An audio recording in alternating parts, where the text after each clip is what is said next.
bersama-sama 20 tersangka lainnya yang saat ini dalam proses persidangan, negara dirugikan sebesar 300 triliun.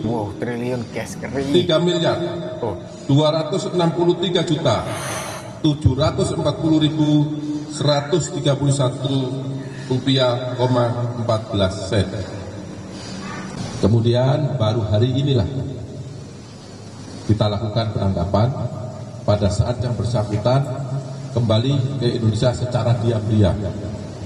Kita bisa tahu, tadi saya sampaikan, karena penyidik selalu monitor, kemudian ada perwakilan atase kejaksaan yang ada di Singapura, juga ada tim siri dari intelijen yang selalu mengikuti, memantau pergerakan yang bersangkutan. Izin Pak, ini kan tadi Bapak menjelaskan kalau dia balik ke Indonesia itu secara diam-diam gitu Pak. Itu apakah mengindikasikan dia akan melarikan diri atau seperti apa Pak? Iya, yang pasti secara diam-diam dengan harapan, dengan maksud ya menghindari petugas. Tetapi kan saya sampaikan tadi, kita sudah monitor sejak bulan April keberadaannya. Ya. Assalamualaikum warahmatullahi wabarakatuh. Kembali lagi di channel Gambas LJ. Ini ada video sangat keren guys. Kejagung atau Kejaksaan Agung menangkap tersangka kasus korupsi timah Henry Liu usai berobat dari Singapura guys. Wow, sikap tegas, cermat, terukur. Oke, langsung saja kita saksikan apa ya pidato atau klarifikasinya guys. Selamat malam. Selamat malam bagi teman-teman pers yang hadir pada malam hari ini. Oke.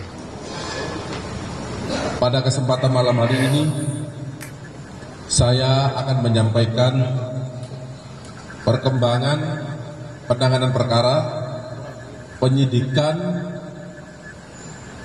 dugaan tindak pidana korupsi dalam tata niaga komoditas timah di wilayah izin usaha pertambangan atau IUP PT Timah Tbk tahun 2015 sampai dengan tahun 2022. Wow, lama. Atas nama tersangka Henry Lee. Tersangka Henry Lee. Bahwa Bandara Soekarno-Hatta. Pada tanggal 29 Februari 2024, Henry Lee telah dilakukan pemeriksaan oleh penyidik sebagai saksi. Kemudian, setelah dilakukan pemeriksaan sebagai saksi, berdasarkan informasi dari otoritas imigrasi Singapura, Sampai Singapura. tersangka Henry Lee diketahui berada di Singapura sejak tanggal 25 Maret 2024. 25 Maret 2024. Penyidik pada Direktorat Penyidikan Kempitsus telah melakukan pemanggilan terhadap yang bersangkutan beberapa kali secara patut, namun yang bersangkutan tidak pernah hadir memenuhi panggilan tersebut. Sudah dipanggil ya, tapi tidak. Henry Lee selanjutnya dilakukan pencekalan berdasarkan keputusan Jaksa Agung Republik Indonesia nomor Kep garis datar 043 garis miring D garis miring DIP titik 4 garis miring 03 garis miring 2024 yang ditetapkan pada tanggal 28 Maret 2024 selama 6 bulan terhitung sejak ditetapkan dan dilakukan penarikan paspor Republik Indonesia atas nama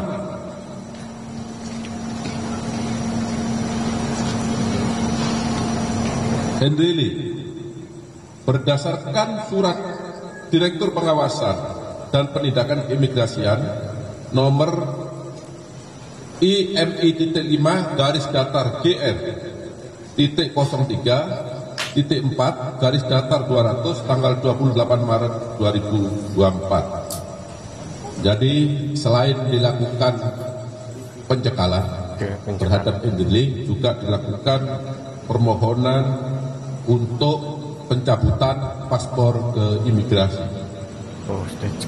Selanjutnya, pada tanggal 15 April 2024, Hendrily ditetapkan oleh penyidik sebagai tersangka berdasarkan surat penetapan nomor 27 garis miring F.2 garis miring FD.2 garis miring 04 garis miring 2024 setelah yang bersangkutan dipanggil dengan patut, tetapi yang bersangkutan tidak pernah hadir. Selalu tidak hadir. Bahwa pada hari ini, Senin 18 November 2024, atas kerjasama Direktorat Penyidikan pada Jampitsus dengan jajaran intelijen pada Jam Intel serta Atase Kejaksaan Republik Indonesia pada Kedutaan Besar Republik Indonesia di Singapura telah melakukan penangkapan terhadap tersangka Hendrily di Bandara Udara Soekarno-Hatta pada saat yang bersangkutan tiba dari Singapura di Terminal 2F.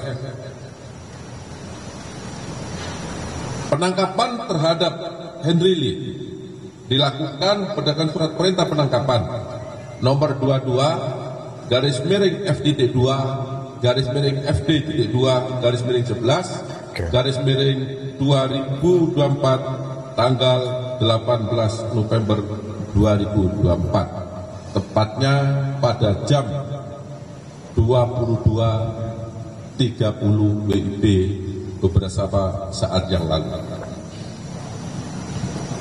Selanjutnya tersangka Hendrily akan dibawa ke gedung Menara Kartika untuk dilakukan pemeriksaan sebagai tersangka. Kemudian yang bersangkutan setelah dilakukan pemeriksaan 1 jam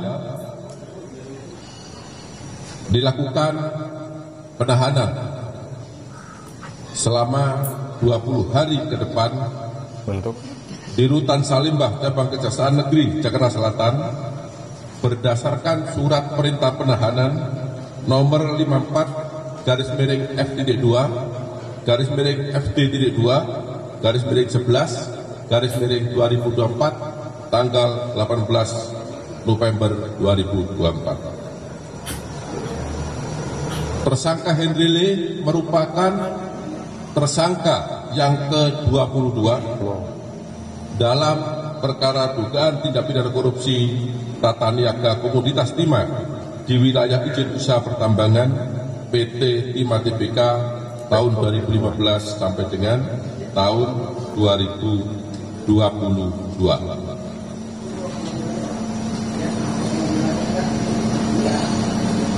Adapun peran tersangka Hendrily yaitu selaku beneficiary owner PT Tinindo Internusa atau PT TIN yang secara sadar dan sengaja berperan aktif melakukan kerjasama penyewaan peralatan processing peleburan timah antara PT Timah Tbk dengan PT Tinindo Internusa.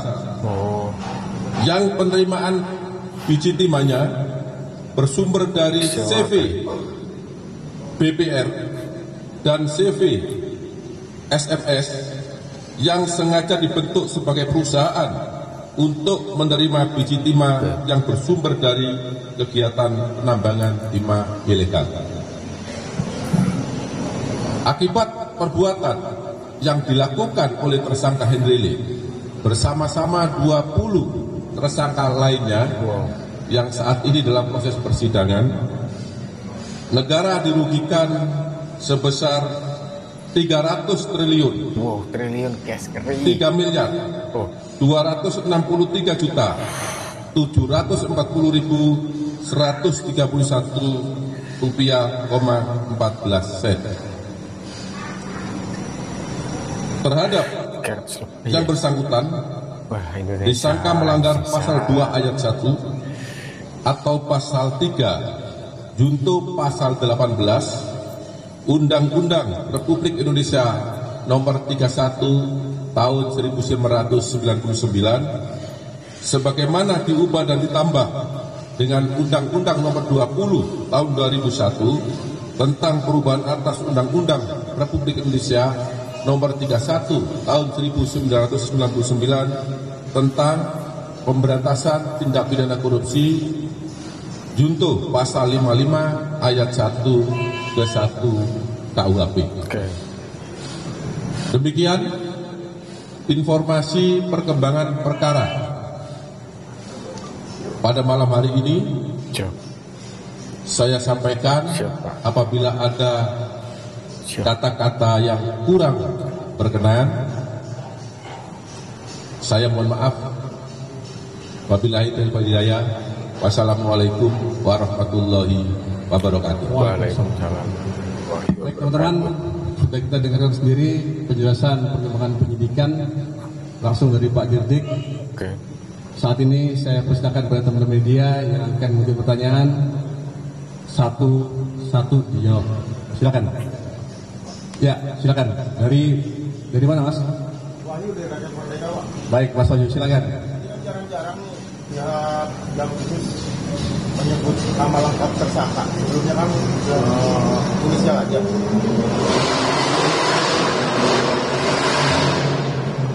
Apakah ini bentuk kegeraman pihak Jampitsus Jagung karena ini kabur pasca pemeriksaannya, atau ada juga pihak-pihak yang membantu melarikan diri ke Singapura?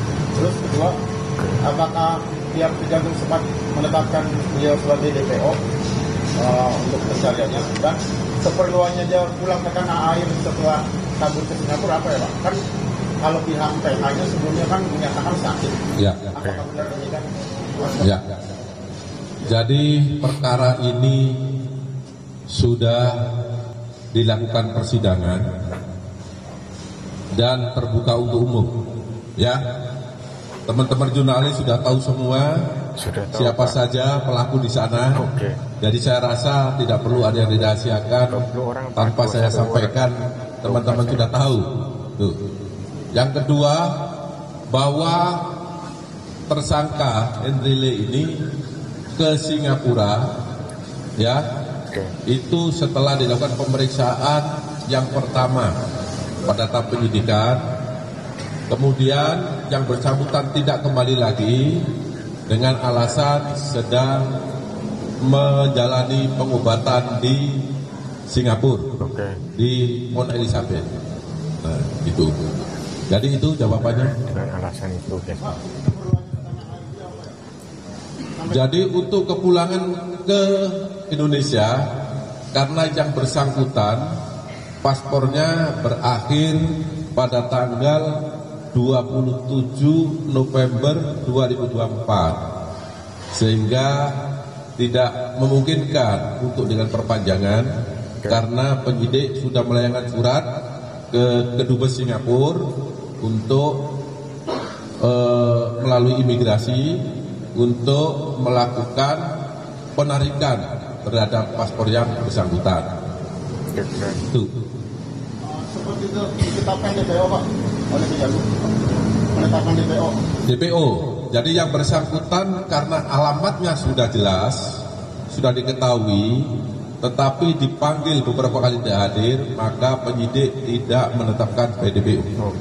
Ya. Karena sudah tahu. Baik, selanjutnya. Yang lain. Ya, silakan, Mas. Dari mana, Mas? Ke yang lain, guys. Berarti ini sifatnya dari upaya paksa dari Ya, terhadap Henry Lee sudah kita monitor keberadaannya dari penyidik, kemudian dari tim Sidik Intelijen dan juga perwakilan atas Kejaksaan di Singapura. Kita sudah mengikuti memonitor keberadaannya dia, dan pada saat ini dia pulang secara diam-diam. Kita lakukan penangkapan di bandara. Oh, secara Ya. Selanjutnya dari sisi kanan saya mungkin. Ya baik, dari TV One silakan. Bisa lebih keras lagi sedikit Pak?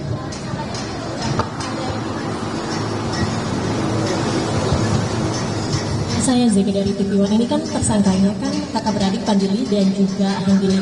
Ada indikasi kan mungkin yang ditemukan oleh tim penyidik, aliran dananya mungkin dari akan teraliri juga dengan perusahaan lainnya, mungkin salah satunya maskapai.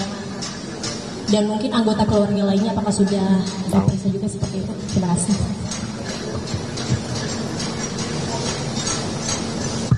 Ya.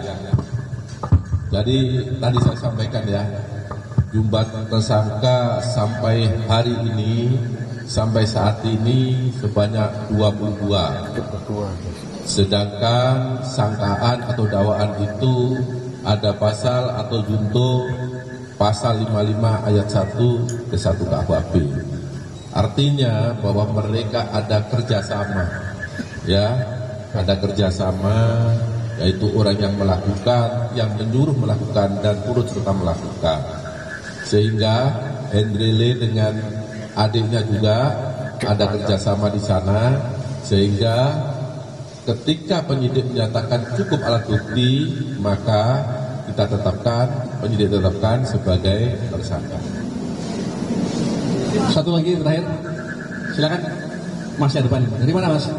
Izin Pak, Fahmi dari Tribun Pak. Dari mana?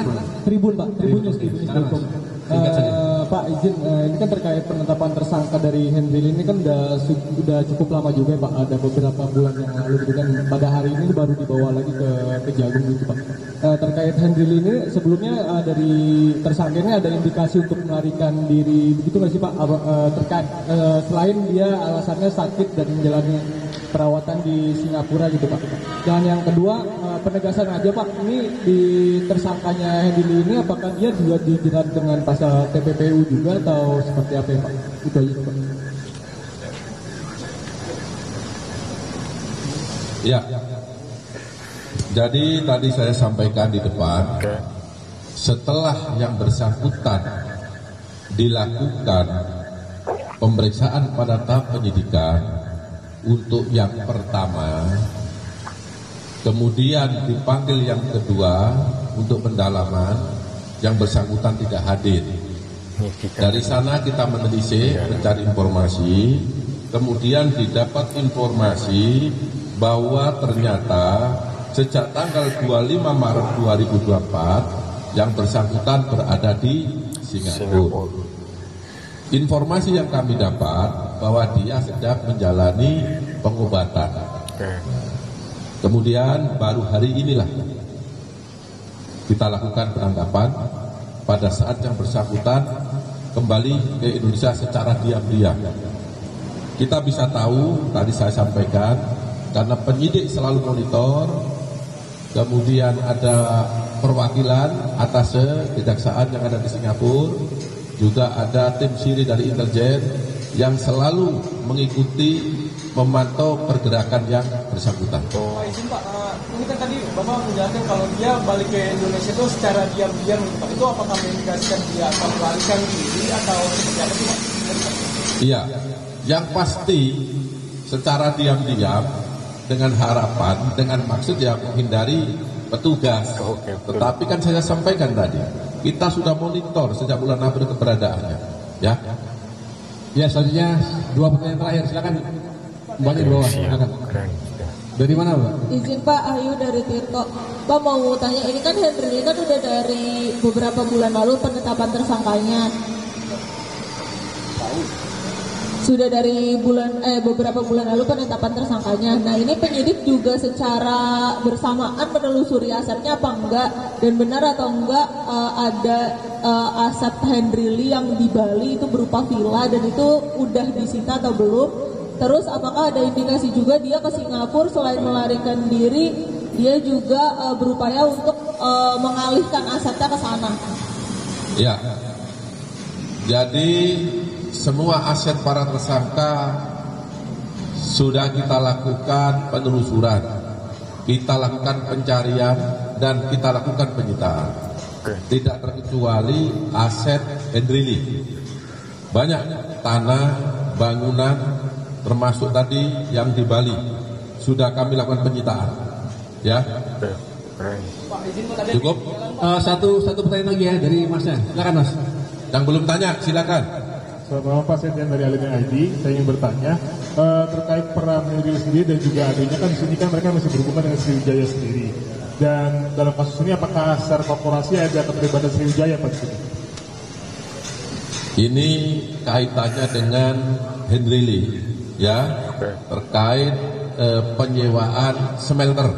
Nah, tadi saya sampaikan ya, di mana Henry Lee selaku Direktur PT TIN melakukan penyewaan smelter biji timah kepada PT Timah Tbk yang diketahui, disadari, diinsafi bahwa timah yang diolah, yang didapat itu berasal dari biji timah hasil penambangan secara ilegal. Baik. Baik teman-teman, satu yang terakhir ya, satu yang terakhir ini. Silakan. Bapak, saya James dari Malik News Pak. Pak mau bertanya terkait dengan dia mendapatkan keuntungan dari penyewaan alat. Itu dia sendiri mendapatkan berapa Pak keuntungan yang dia dapatkan dari penyewaan itu? Lalu tadi Bapak sebutkan bahwa kerugian negaranya itu adalah 300 triliun. Itu kan digabung dengan nilai kerusakan lingkungan 271 triliun. Nah, itu dari jaksa sendiri bagaimana dengan permasalahan lingkungan ini? Apakah nantinya jaksa akan mengalihkan aset yang disita itu untuk perbaikan lingkungan akibat penambangan ilegal ini atau gimana Pak? Ya, jadi kerugian negara tadi saya sampaikan 300 triliun, 3 miliar sekian. Ya, itu nanti akan digunakan ya terkait dengan adanya uang pengganti. Kerugian ini ya dikonversi atau nanti diperhitungkan dengan aset-aset para tersangka yang sudah dilakukan penyitaan. Nanti akan dibebankan kepada masing-masing tersangka. Kemudian ketika masing-masing tersangka dikenakan uang pengganti, maka aset yang telah disita apabila sudah mempunyai kekuatan hukum tetap akan dilakukan pelelangan untuk menutupi uang pengganti masing-masing tersangka sebesarnya sesuai dengan putusan pengadilan. Saya jelas ya, cukup ya. Baik teman-teman. Keuntungan pribadinya berapa Pak? Keuntungan pribadinya sendiri berapa? Ya, saya tidak ingat ya, karena itu tersangkanya kan 22. Ya, kalau ditanya satu persatu, jujur saya tidak ingat. Baik teman-teman, ya. Sekali lagi terima kasih atas perhatian teman-teman sekalian yang telah meluangkan waktu sampai dengan pagi hari ini untuk mengikuti perkembangan penyidikan kasus timah ini. Demikian dari kami, wassalamualaikum warahmatullahi wabarakatuh. Waalaikumsalam warahmatullahi wabarakatuh. Oke guys, itu tadi klarifikasi dari Pak Dirdik Kejagung guys, yang mengklarifikasikan atau mengungkapkan atau menarasikan skenario penangkapan Pak siapa tadi guys, lupa, Pak Henry Lee sebagai tersangka korupsi timah guys, dan merugikan negara sampai 300 triliun 3 miliar sekian guys, dan ini menyangkut 22 orang sampai juga dengan adiknya Pak Henry Lee guys, dan dia kemarin sempat ke Singapura dan itu pun sebagai apa ya, mungkin sebagai bentuk apa namanya guys, menghindar lah dari hukum atau dari polisi guys. Semoga dengan tayangan tadi bisa kita jadikan informasi dan juga ya, pengetahuan untuk masyarakat dan juga rakyat Indonesia guys, karena kasus-kasus ini sudah sangat apa ya, merajalela di Indonesia guys. Semoga di era Pak Prabowo menjadi lebih, setidaknya lebih kurang banyak untuk kasus korupsi guys. Oke, wassalamualaikum warahmatullahi wabarakatuh. Gambas LJ.